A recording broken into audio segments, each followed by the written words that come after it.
lereki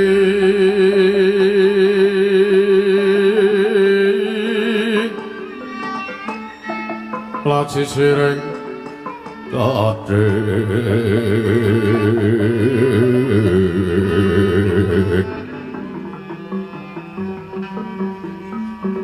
wimbo kekondo mrek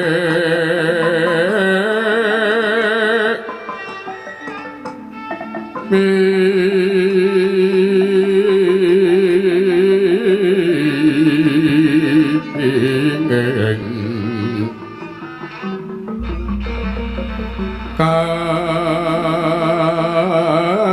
katiupeng ma roto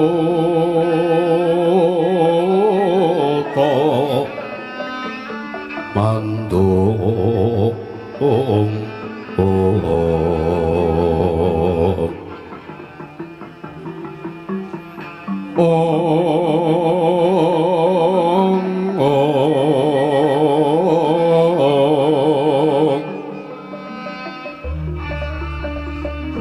saparan mangambar aku ngas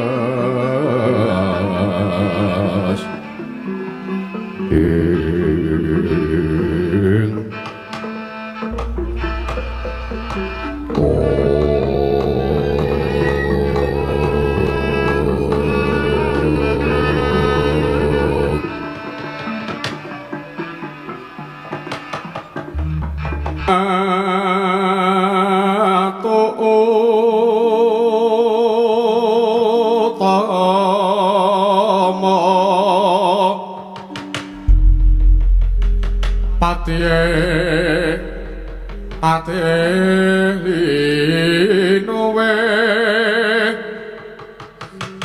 pranayaka jasre raja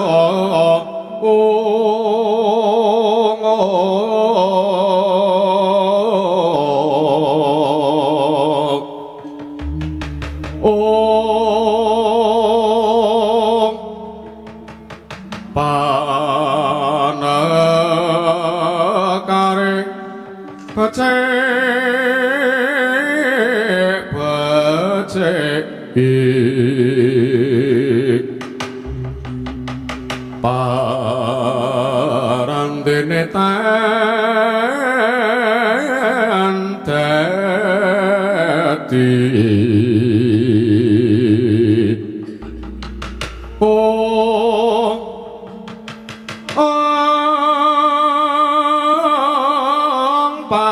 paliasing kala bandu malah mangkene ndatra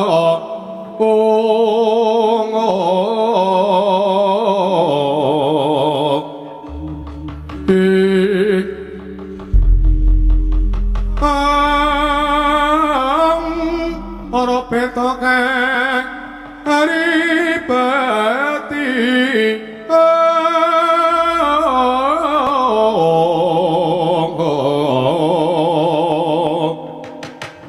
peto peto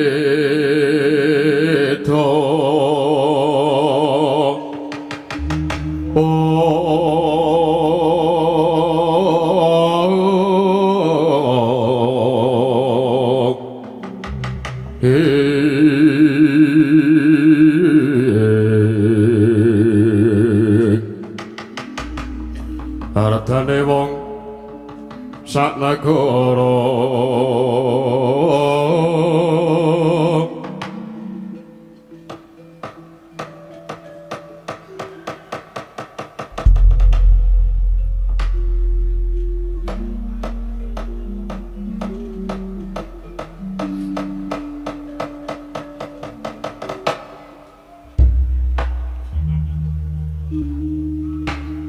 niwang susmana kang adili luwe ana sasmintan ingsun jagat wasesaning Bathara Hung Bawana langgeng sinunggi datana warat Ora mengko dhisik Kakang Patih Udawa, Kakang Kresnengkara.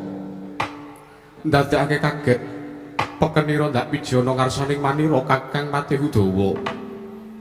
Baunuk nuring Dewaji sembah kula. Pengayoman kula tring Madupada Pratenggrahan Gusti kula Sang Rata Kanjeng Sinuwun Prabu Sri Bathara Kresna. Wonten sabda tama paduka miji saha nimbali dhateng misanipun Kang Adipatian Sinuwun. Dados ning ngawuninganing Jawi sanget watosing manah Pindharan Salomba pinanjaring alun-alun kumitra caruk maras. Nanging sareng wonten karsa paduka raos sing manah ingkang dikepatian tebih saking raos kemarasan. Kepareng kula ngestaken dawuh paduka Gusti kula Sang Rata Kanjeng Sinuwun Prabu Sri Bathara Kresna. Nuk mriki. Ya Kakang Patih Udawa. Marmani suring kang ndak piji minangka dadi batal wakil ingsun marata dage pranata tata rakite kamarajan. Negaring Ndarawati aturna marang panjenengan ingsun. Samendhang aja nganti kang karemben Kakang Patih Udawa. Menawi paduka ndang batata rakite kamarajan negari Ndarawati.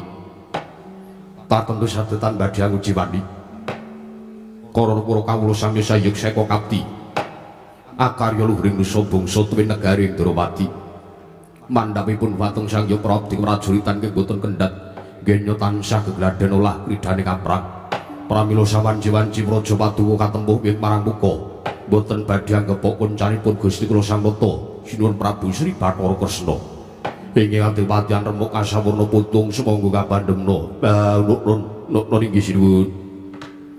Kakang Patih Udawa iya gawe bombong sarta marem tyas ingsun teka janggep kang dadi aturira. Ora lewat Kakang Dawa pakaran kang utama wae tindakna slamasing urip. Menawi ing sampun paduka dawuhaken tartemtu kula boten badhe suwala.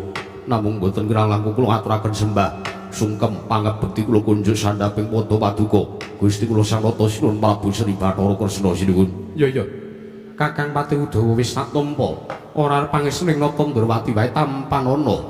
Kasinggihan sampun kula pundi sinuwun. Kadangipun Kakang Dimas Setyaki padha prayogakna sarta tatanen barisane Kurawadya bolenge padha gantung sibuk. Aja nganti kang padha saur manuk jeneng ingsun nedya mbabarake wigatring masewakan. Nurami pasang kalimat tapi sinabeta ngene tebene saking siku dendani Bathara Kawragu. Inggih sampun paduka dawuhaken tartemtu boten badhe suwala namung dereng lansah sampuripun parangaken kula ngaturaken sembah sungkem bekti kula katur. Ya Setyaki tak tampa.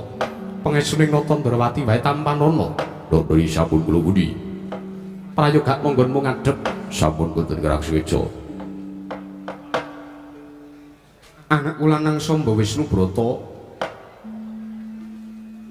gawe kaget sak mengko pun Rama nampa praptane kadang ming traju tresna Samba. Mun mandika dawuh paduka Kanjeng Rama Prabu inggih. Kepareng Kakang Prabu Setija Bumantra Kasura sampun kepareng siba wonten ngarsa paduka Kanjeng Rama Prabu. Pramila sak mangke kadang uwa. Menggah menapa ingkang dados wigatosipun rawonten Praja Negari Ndarawati? Ya Samba aja kesusu prayogakna kang dadi lunggungmu sampun boten kirang sekeca.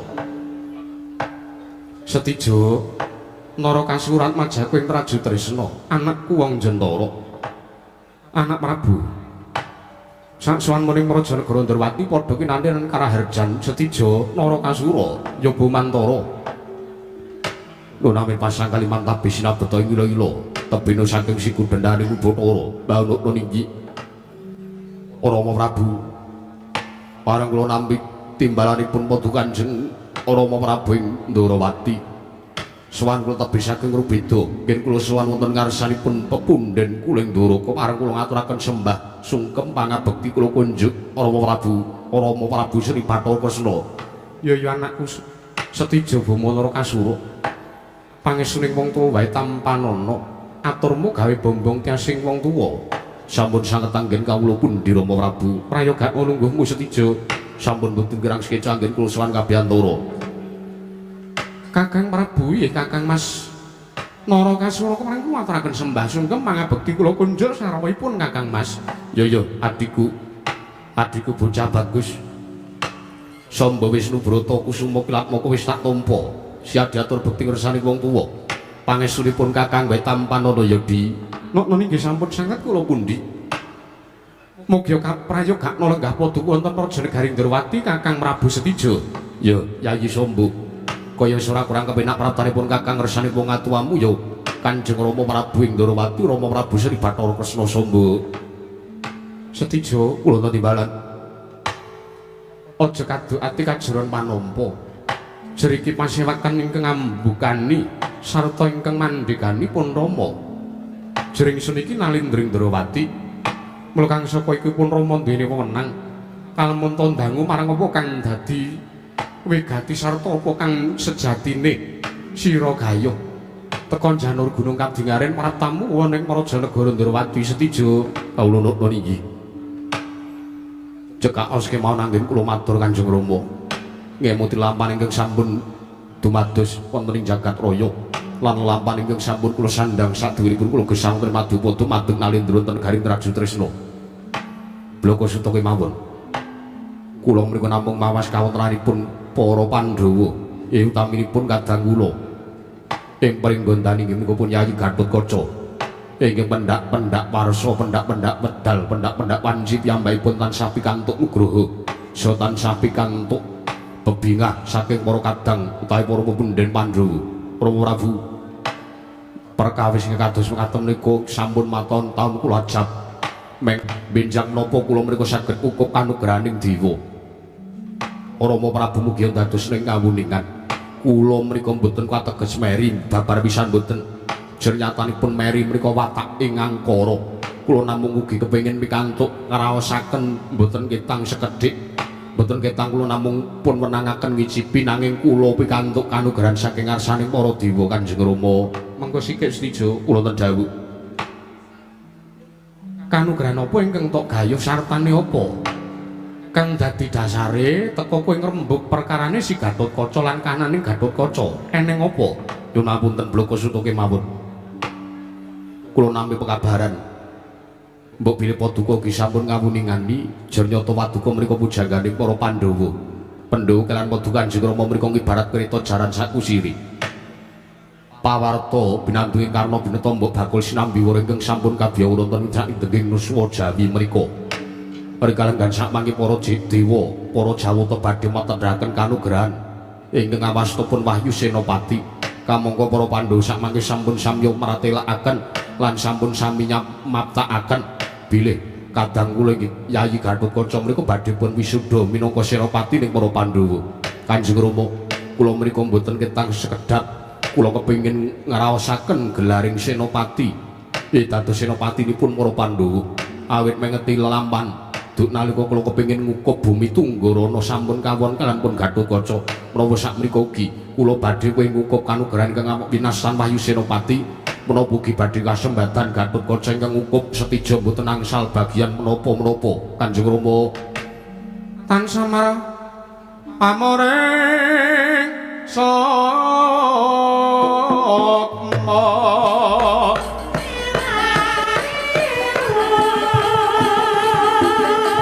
Sinuk maya winahya ingkang sapi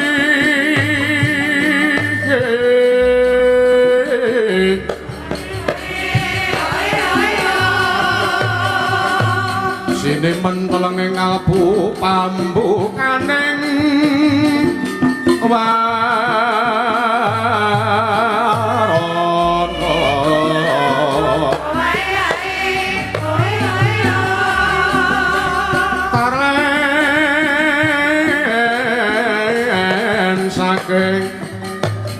layap-layape luyo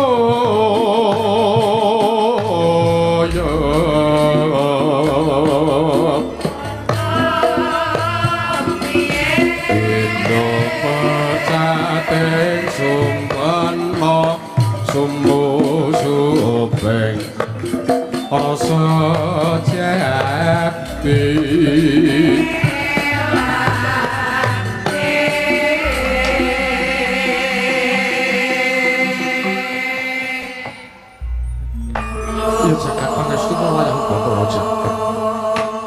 gawe kaget apa kang dadi pangandikamu nggih anak Prabu Setijo, anakku ing Traju Tresna ya.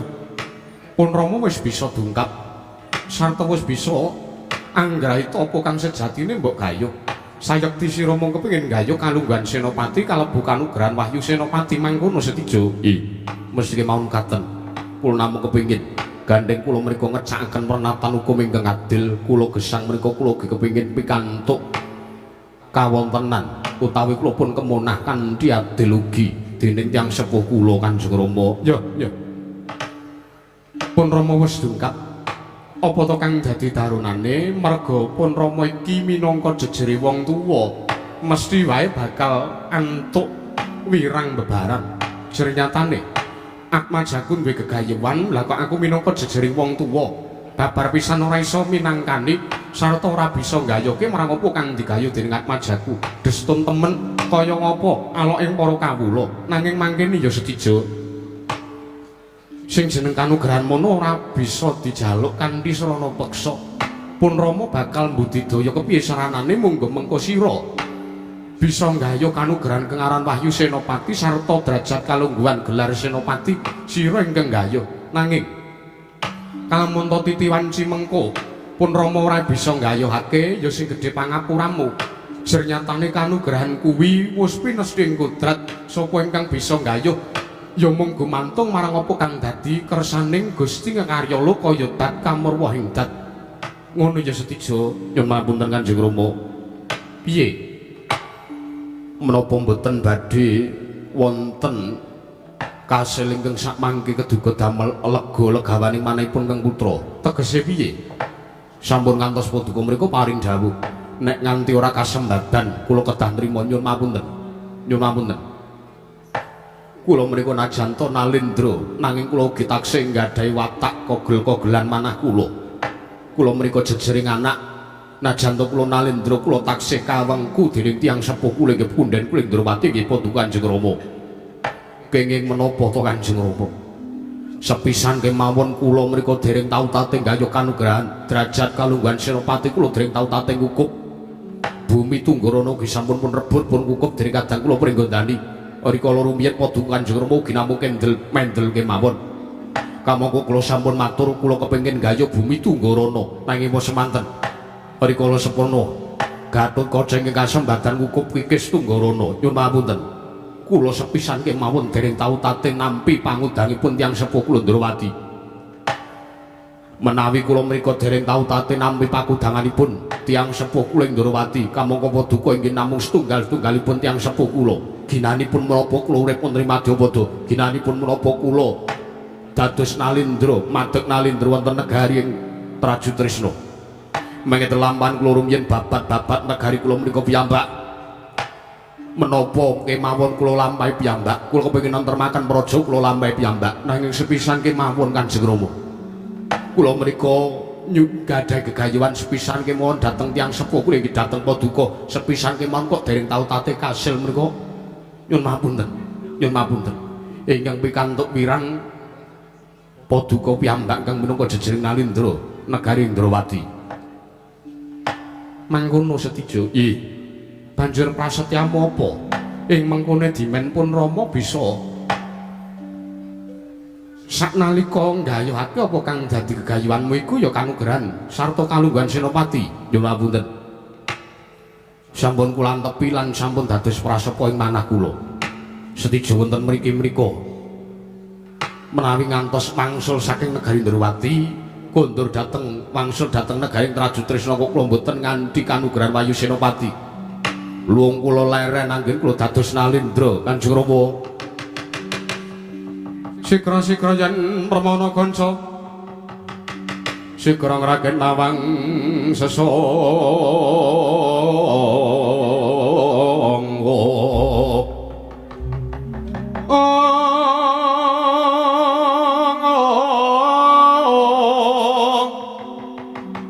Nalendra mbok marwa sing sang katri gumulung mangroma ing madya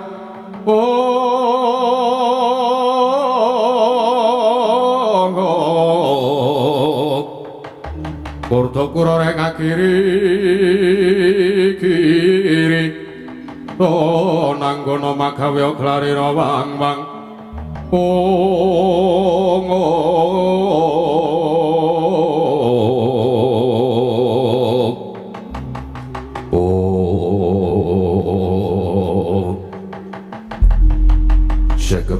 karo goleng kono to wau tidhem madane pasewakan negari ing Ndrawati.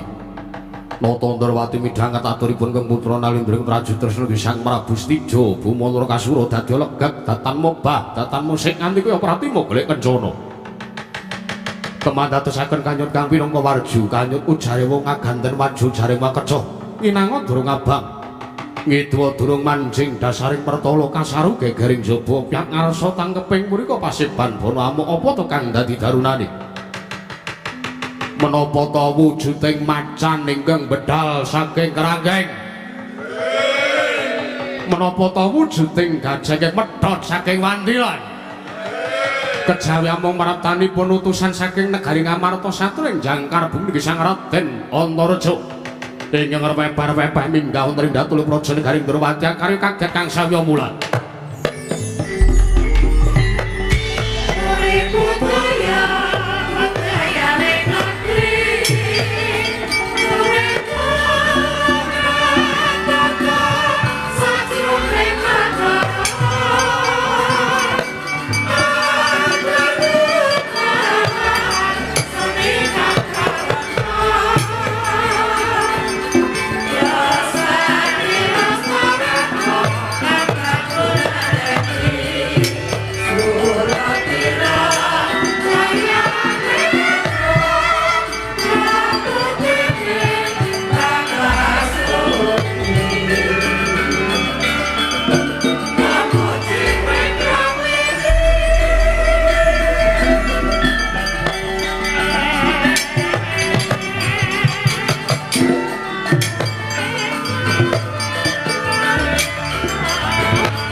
Menggak alon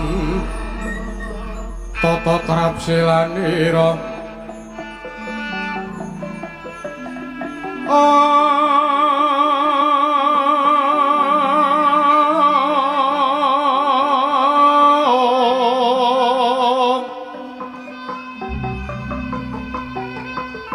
aja makan astanira kalih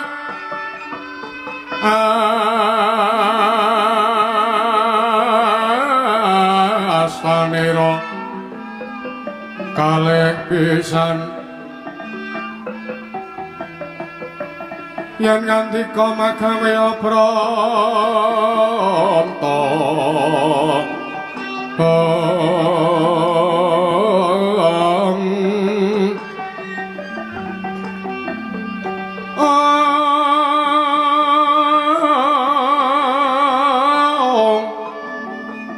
yen ngandika magawe pranta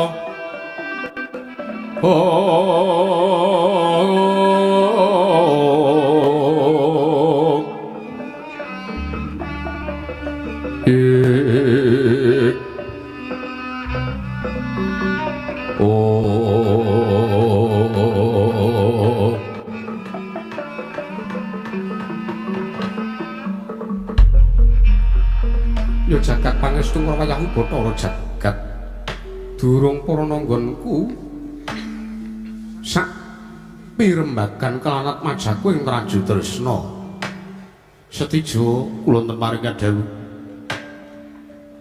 sira mesti weruh dhewe sarta ngawu ningani praptaning kadangmu ing jangkar bumi Antareja. Walah Rama Prabu kadang kok praptanipun Yayi Antareja mriku mbok menawi praptanipun gembol wigati Rama ya mara prayoga nglungguhmu sampun boten kurang sekeca Antareja padha kandhu raja sapratamu nggon musuhan ngabiyantara ana ngarsaning makmu Ndarawati Antareja ing jangkar bumi Munamin pasang kaliman tabi sinabeta ing ilo-ilo tebino saking siku dendaning Bathara Nuwun mangke Prabu keparang paduka miji dhateng wiswanipun Kang Putra jangkar bumi pun Antareja sowan kula tebih saking Rubeda tansah pinayunganing kawidadan ring Sambikala sowan kula wilujeng ngaturaken sembah sungkem pangabekti kula kunjuk sandhaping pada paduka Kanjeng Prabu Ndarawati Prabu Sri Bathara Kresna. Nggih, Antareja tak tampa sira atur bekti ngarsaning ingsun.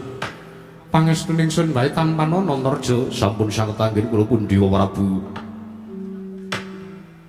Yayi Antareja padha kanthi raja sapratamu Dimas jangkar bumi. Kakang Prabu Setijo ing Traju Tresna iki wilujeng sowan kula bekti kula kunjuk. Ya, tak tampa Antareja pangestuku wae tampana sampun sanget anggen kula pundi. Panggir Antareja wilujeng rawuhipun nggih Paman Garbaruci inggih Paman sembah kula ingkang kunjuk wonten ngarsa jengandika Paman Harya Setyaki yo pangestunipun ingkang Paman Garbaruci kebat pun tampan inggih kula tampi Angger Antareja Angger Karsareja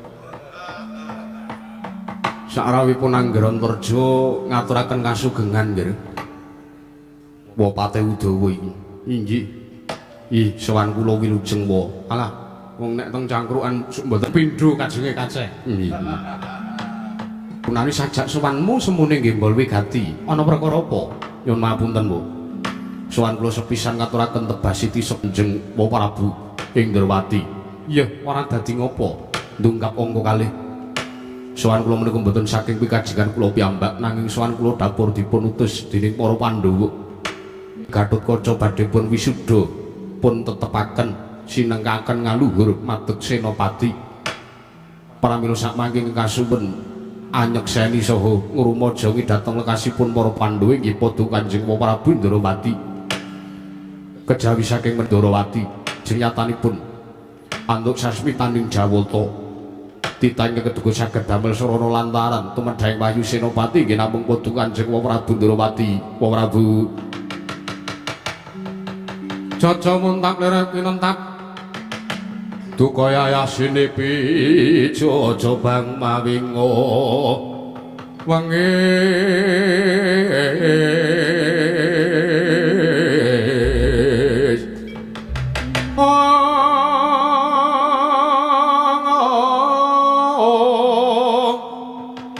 kumetot patoning ladi Jaja bang mawinga winga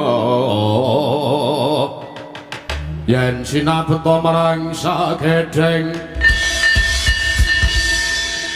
melmuruk dadi ana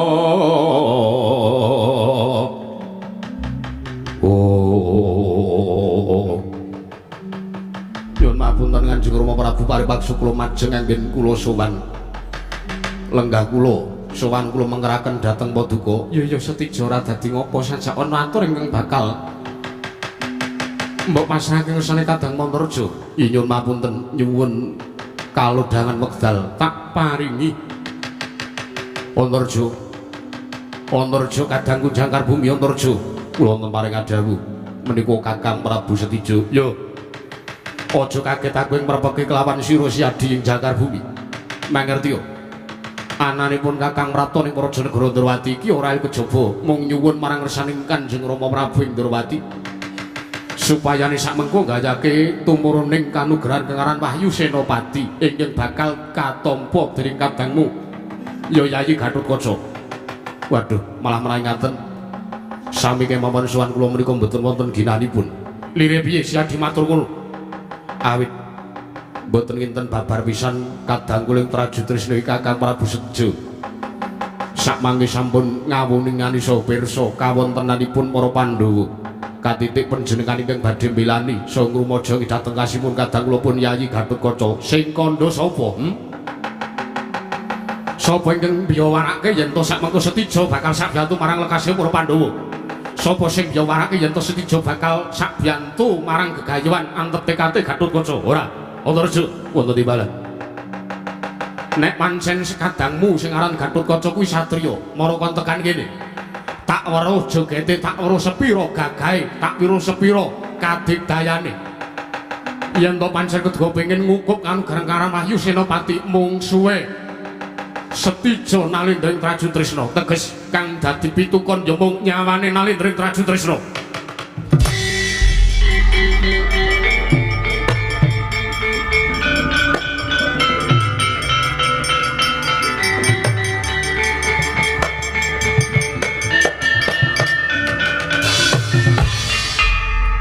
Nyuwun pangapunten Kakang Prabu.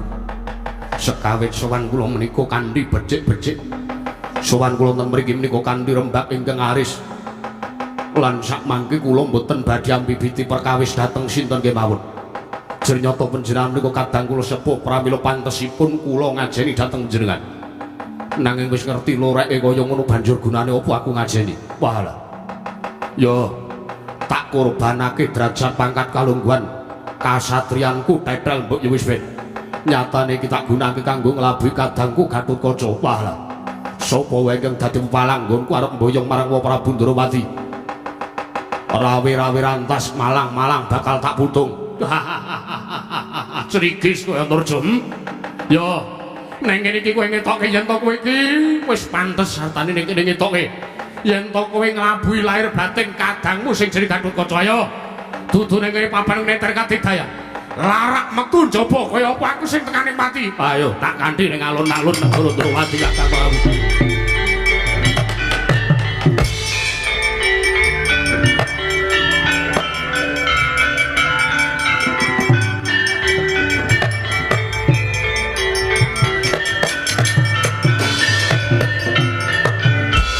Pripun Kanjeng Rama kados pundi?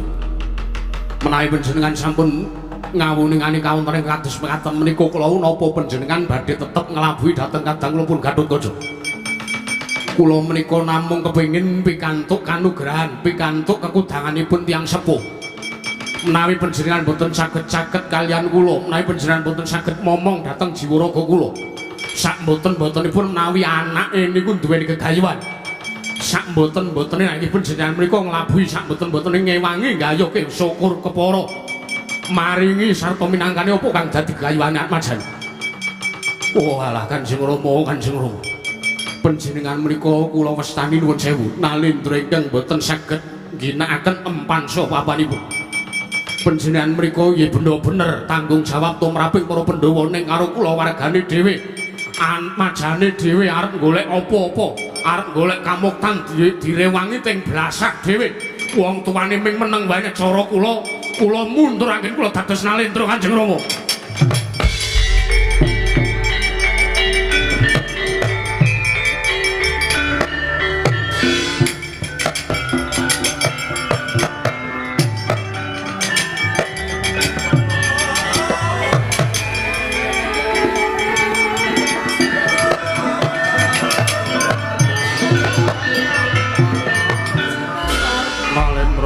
Sing sang katriku mulung mangrempak ing wadya Karadagara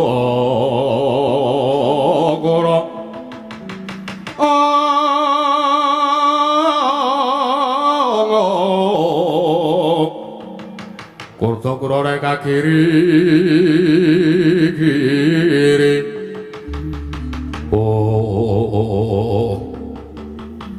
Kenging menapa panjenengan teka ngrangkul dhateng uyanipun Kang Putring Praja Tresna. Setija kula wonten dawuh. Bareng tak pidhangetake apa kang dadi aturmu malah. Ya bener, ya bener. Tumrap tanggung jawab laku dharma aku iso merantasi nanging kula wargaku dhewe kok pating blasah kahanane biyuh-biyuh mesake timen atmajaku ya. Cah bagus. Setija. Aja walang ati dina iki budhal entenono ing marmatan negara Ndrawati mengko pun Rama ingkang bakal ngrebut sarta nggayake wujuding Wayu Senopati saka panguwasaning kadangmu Gatotkaca. Wah, estu menika ya. Wah, ngaten kula nyuwun pamit, kula entosi sampurnaning kewajiban paduka Kanjeng Rama. Sing ati-ati sepija.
Setyaki Udawa maju le sowan ngopo?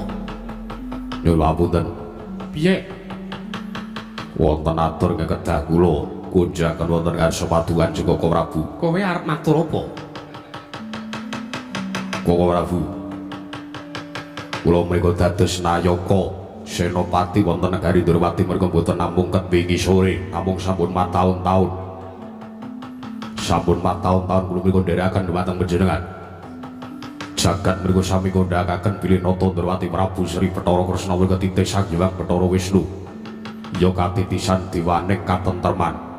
Ya, pranyata mriku estu kula nderekaken dhumateng panjenengan manah kula tansah tentrem, tansah ayem.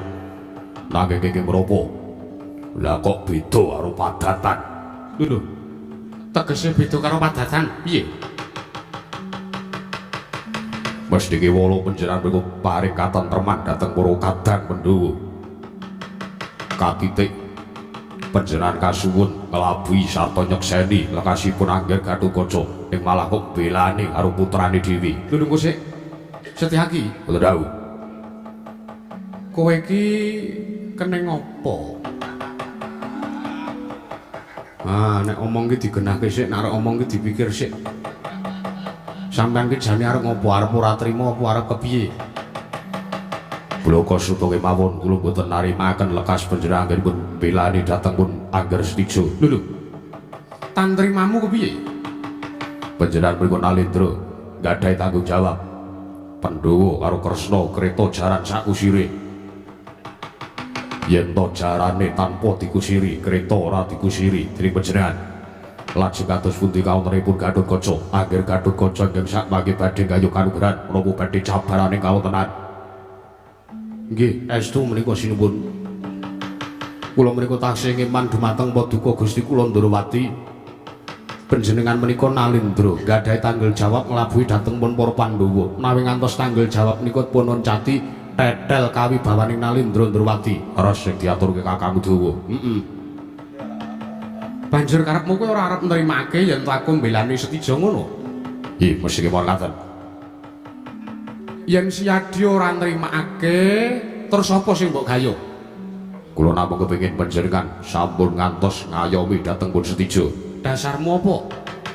Sampun kula aturaken dasaripun panjenengan kagungan tanggung jawab tumrap para Pandhawa.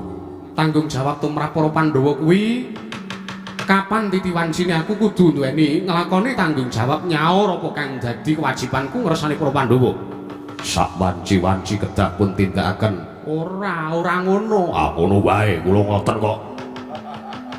Sampun to panjenengan putusan datang nglabuhi dumateng Setija. Setija mriku watakipun Anggara. Kenging menapa kula matur ing kados mekaten.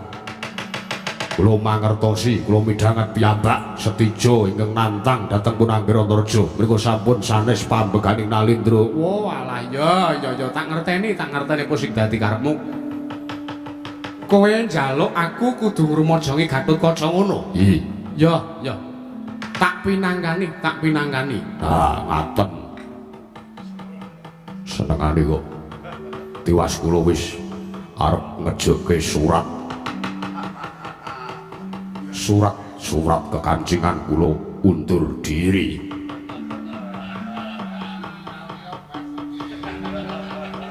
Karep kula pun gandeng ora tetek atine.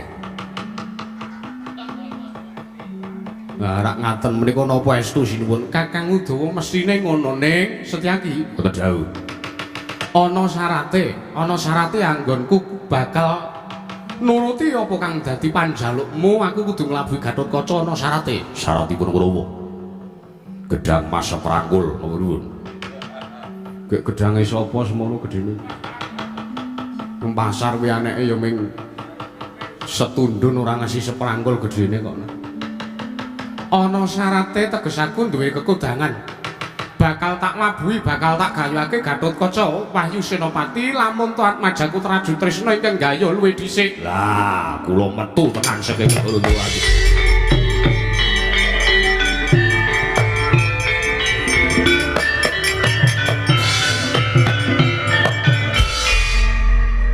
Pun.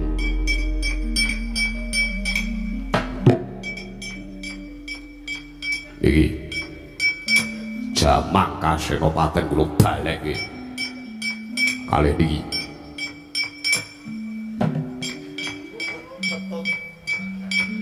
Sabuk Linmas kula balekke. Pun boten wonten ginanipun kula mapan wonten kali Ndrawati. Lho kosek. Pripun? Kowe iki Senopati negara Ndrawati lah kok arep mundur nek Setyaki mundur iku piye katentreman praja negara Ndrawati? Jarine ketitisan diwane katentreman kok ora iso nentremke kanan negarane dhewe. Nek ngaten sing jare kondange Prabu Kresna Titih Sang-Hyang Bathara Wisnu niku ora ana nyatane. Wisnu ora diwelantu katentreman ning Wisnu tegese wis leanu kuwi. Wis leanu apa?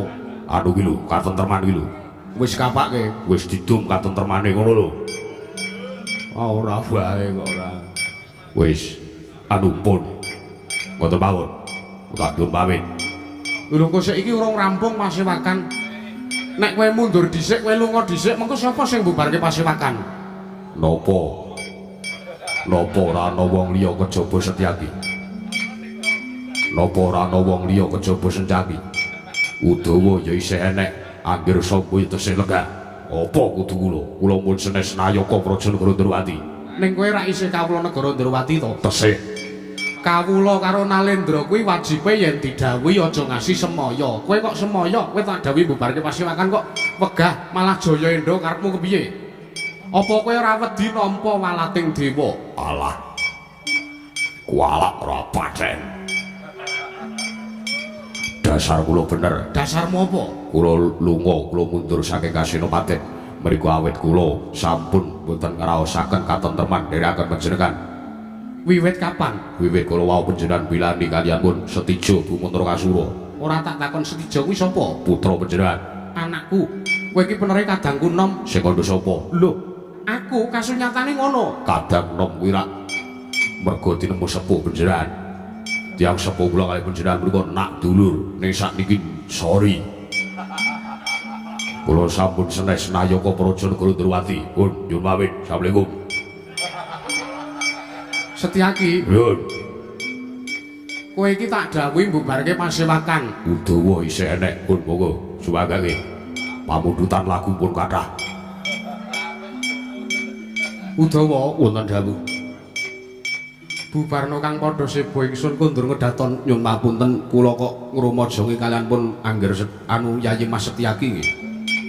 Ngrumajangi piye? Kowe teges arep mundur ngono? Nggih, niki. Mergo kula ki sami ngraosaken mboten ngraosaken tentrem dherekaken panjenengan. Nek kula niku mboten seneng maido ratu kok. Mergo kula ngrumaosi panjenengan menika tesih kadang kula anem.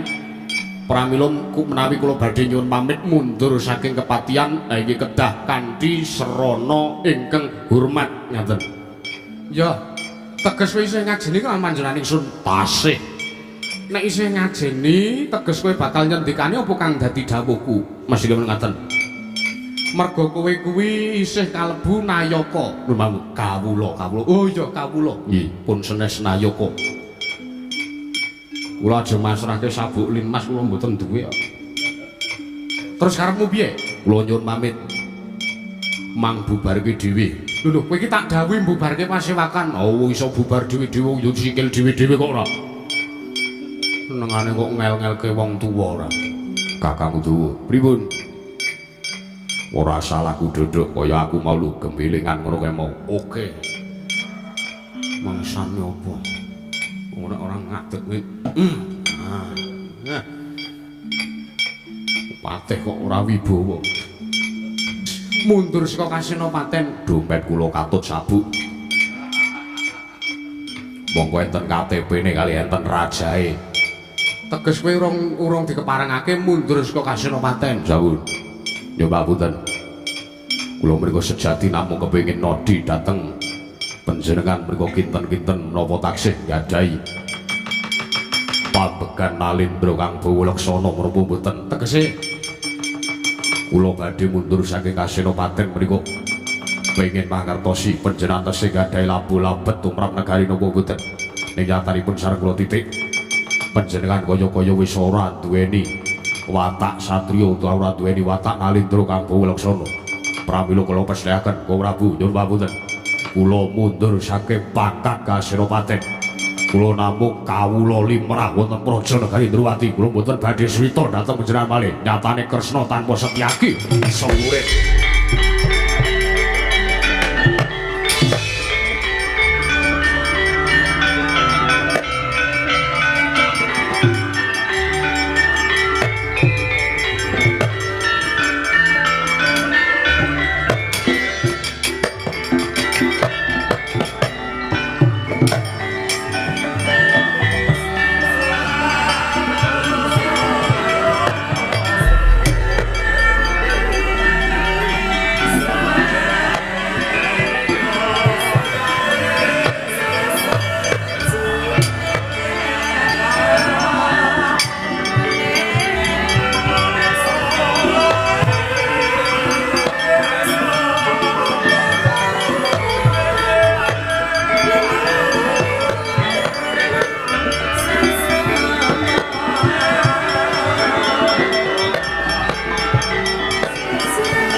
Prakudawa. Pripun Yayi Mas?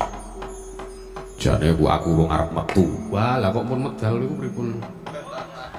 Tegese aku urung arep metu saka pangkat Kasenopaten urung arep tak lereni. Ning gandeng Koko Prabu pambegane kaya ngono. Lah nggih kula nggih bingung. Ane nggih pripun niki perkawis kula warga. Lah Pandhawa kuwi apa ora dianggep kulawarga karo Kresna kan Mas kuwi. Rumangsane wis mataun-taun dadi pujangane Pandhawa. Kok ya ora ana kebijakan Kebijakan ngono. Lha iku atmajane Angger Gatotkaca niku ajeng duwe lekas kaya ngono ora dibelani. Kayak nek isih gelenak-geleni eneng kono apa klaton tak cokro sirahe. Ya yo pikan. Konangane. Ha nggih. Sampeyan ngendika keseren kok ora. Kok nek nganti ketiban cakra lah malah. Lah, mong kawake dhewe mboten di cakra. Anane mung cakra mekanik ndas nika. Lah iya. Ngopo ya arep nibake cakra mekanik ndas. Nek sinuwun Kresna ditibani cakra mekanik ndas kok malah dadi moha. Oh iki aneh-aneh ora ana. Jare do arep metu saka Nayaka Praja kok isih do eneng kono, ngombe wedang kono kuwi karepe kepiye? Ayo pindah yo. Samba, kula wonten dawuh Rama Prabu. Wela. Aja mbok conto pakartining wakmu kae mau. Sinten? Sencaki karo Udawa kae lho. Wong tuwa ki rak ya wajibe gandeng jejere dheweke kuwi Nayaka. Sak mesine rak ya nuhoni apa kang dadi dawuh Nalendra. Oh inggih, iya. Kowe besok kalemun to duweni derajat pangkat kowe melu suwita ngersaning sawijining Nalendra. Yen didhawuhi ya aja ngasih suwala. Ngesaken dawuh. Nggih. Lajeng paringipun sakmangke kados pundi? Tata gelaring baris Wadyabala gandeng Setyaki wis ora dadi senopati, mula kowe tak pasrahi gelar Kasenopaten. Waduh. Nyuwun mapunten kula menika mboten saged perang Kanjeng Rama. Saya aneh. Aneh pripun? Wis reti sapa ki boti. Ora iso perang. Kok dipasrahi derajat Kasenopaten. Mbok ampun seru-seru le ngendika boti. Kok nek kesinggung ora. Kula menika mboten saged perang lho Kanjeng Rama. Senopati kuwi ora kudu perang. Sing perang ki ora sah senopatine, wadyabalane sing maju. Oh, mekaten. Iya. Ngestaken dawuh. Salajengipun bubana kang padha seba ingsun kundur kedaton. Nonton ngestaken dawuh. Wadyabala mungkin arya sak biyantulan ngrumaja nyat Majakustija anggone bakal gayuh derajat pangkat Kasenopaten. Samba, Rama Prabu ngestaken dawuh nyon pamit madal masilan. Sing ati-ati aja kaya bocah cilik, anakku Kusuma Kilat Moko. Purnagati ning Parangilan. Arsa Sangkata Kundura ngedaton jeluk saking dampar kusana kinabit gamaran gading.